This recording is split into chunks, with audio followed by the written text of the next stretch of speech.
దాకా హాస్పిటలైజ్ అయ్యారు. అందులో 17 మంది హాస్పిటల్ ఉన్నారు. మిగతా 7 కూడా వెంటనే డిశ్చార్జ్ అయిపోయారు. మిగతా వాళ్ళు కూడా ఇవాళ డిశ్చార్జ్ అయిపోతారు.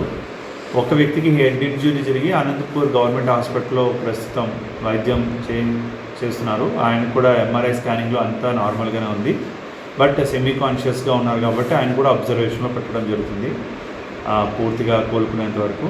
అయితే గవర్నమెంట్ వారు ఈ చనిపోయినటువంటి 4 కుటుంబ సభ్యులకి ప్రగాఢ సానుభూతిని తెలియజేస్తూ వారి కుటుంబానికి ఒక కుటుంబానికి 5 లక్షల చొప్పున ఎక్స్గ్రేషియా కూడా ప్రకటించారు. ఈ రోజున కదిరి కుమ్మరవాళ్లపల్లిలో జరిగినటువంటి సంఘటనలో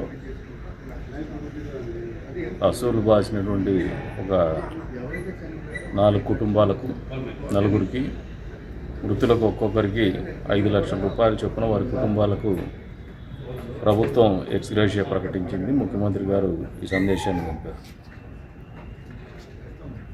ఇల్లు ఏవైతే దెబ్బతిన్నాయో ఈ సంఘటనలో, ఈ పేలుళ్ల సంఘటనలో ఆ ఇంటిని కూడా ప్రభుత్వం తరఫున పూర్తి స్థాయిలో వారికి అండదండగా ఉండి మళ్ళీ నిర్మించేటువంటి కార్యక్రమం చేస్తాం.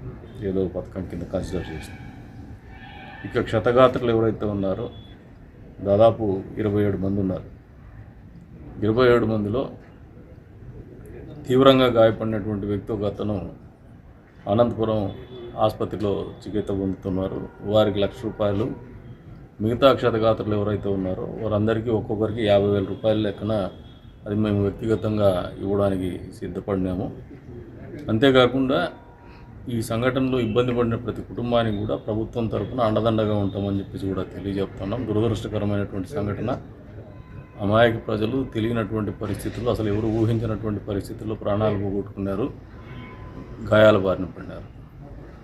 కాబట్టి మా వంతు బాధ్యతగా ప్రభుత్వం తరపున రావాల్సిందే కాకుండా స్థానిక ఎమ్మెల్యేగా నా వంతుగా ఆ కుటుంబాలకు ఎప్పటికి కూడా అండదండగా ఉంటామని చెప్పేసి కూడా మరొకసారి తెలియజేస్తాం.